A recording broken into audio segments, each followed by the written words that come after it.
Next, did you know that mega muscles aren't the only things that have been built at Muscle Beach, Venice, California? It's a little-known secret that Muscle Beach is considered by many as the birthplace of the $80 billion-plus fitness industry. That's thanks in part to 4 particular men, 4 gods of Muscle Beach. Who are they?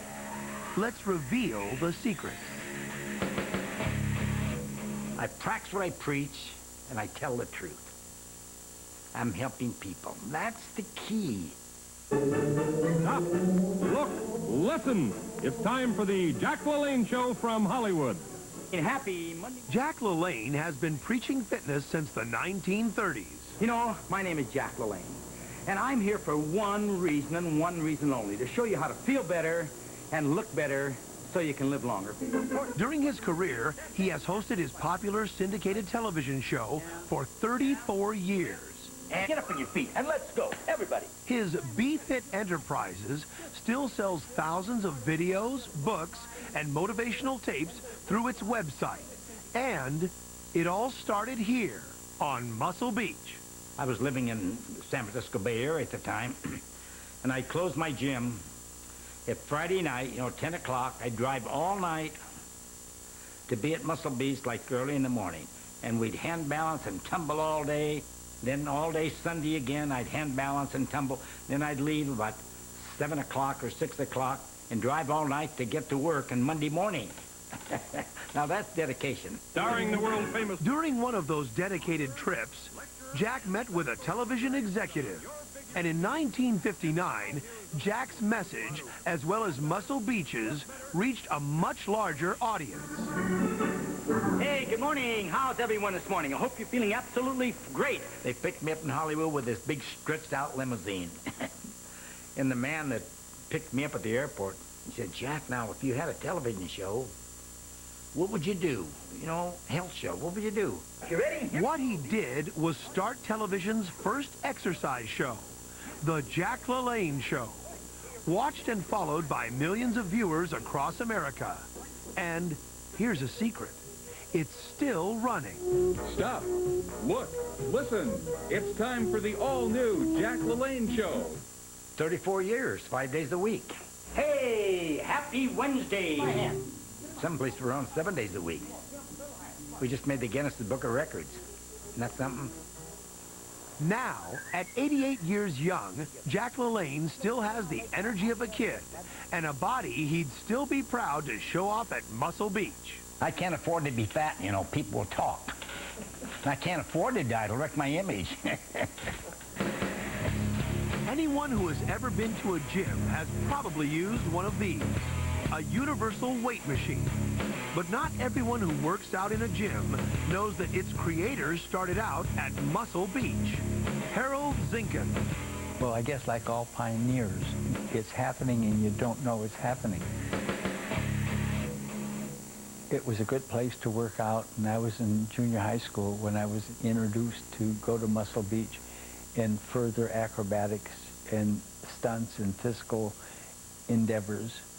To maximize his workouts, Harold soon took the physical therapy training he learned from his days in the Navy and working with patients at the Long Beach Naval Hospital to develop a machine that was infinitely adjustable and easy to use. The first universal gym machine.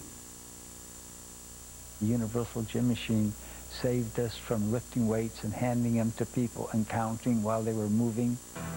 Invented in 1957, the machine's popularity soon became widespread. By 1964, the Universal Company was selling one machine a week. By 1965, one machine an hour. Today, Universal sells nearly $100,000 of equipment a month. Countless gyms now have the Universal machine, including the Olympic training centers of 20 different countries. But peek inside Harold's home and you'll find a secret. The very first universal weight machine. It was created to make it easy for people to exercise safely, quickly, small space, more insurable for injuries, and worked well for coaches, all over in fitness centers. As you notice, it has a smooth stroke and it feels good. And the more repetitions you do with the machine going up and down, the better it works. It doesn't improve with age, it improves with use. It's probably the best piece of equipment ever made, and there's products that have been out almost 50 years that are working well.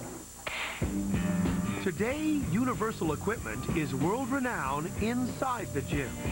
But it's no secret that the most well-known name on the front of the gym is as good as gold. Joe Gold, that is, the godfather of the modern gym. Well, the first gym was considered crude today. It would be very, very crude. Joe opened his first gym in New Orleans in the early 50s, but the draw of California's Muscle Beach was irresistible. Being out of California, it became very boring to me.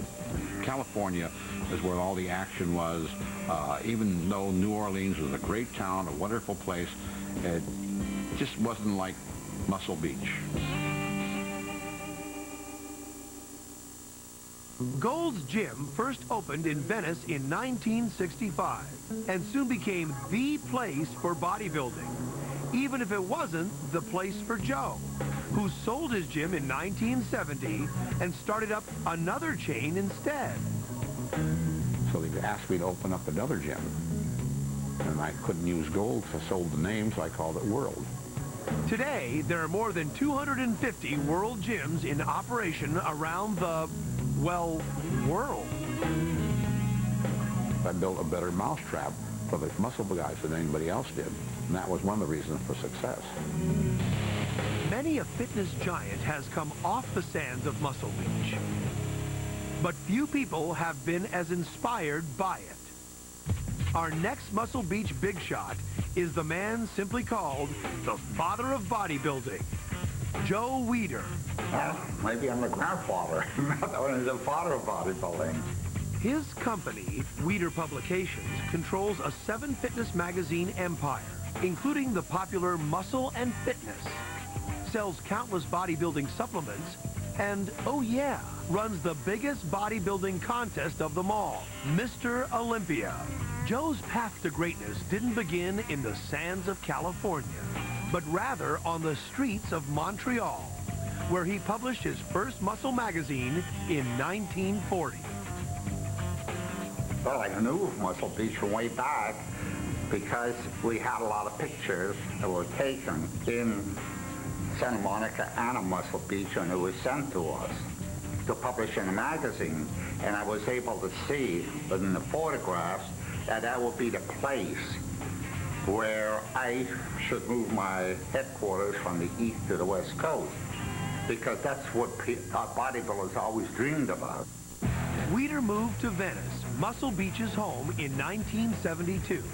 His readership grew and grew, and today he sells more muscle magazines than any other publisher in the world. 3,365,000 copies a month, if you're counting. From television to magazines and workout facilities to workout machines. These four gods of Muscle Beach have blown the doors wide open on the fitness industry, and all thanks to Muscle Beach. We had wonderful times on that beach. There was a great camaraderie there. We all helped each other. I guess a way of life, almost like a religion. I've done a lot of traveling in my time. I've traveled all over the world, and I just couldn't wait to get back to Muscle Beach. I mean, that was my home. For all you ladies and gentlemen, you boys and girls that are watching, I want you to remember this. Anything in life is possible if you make it happen.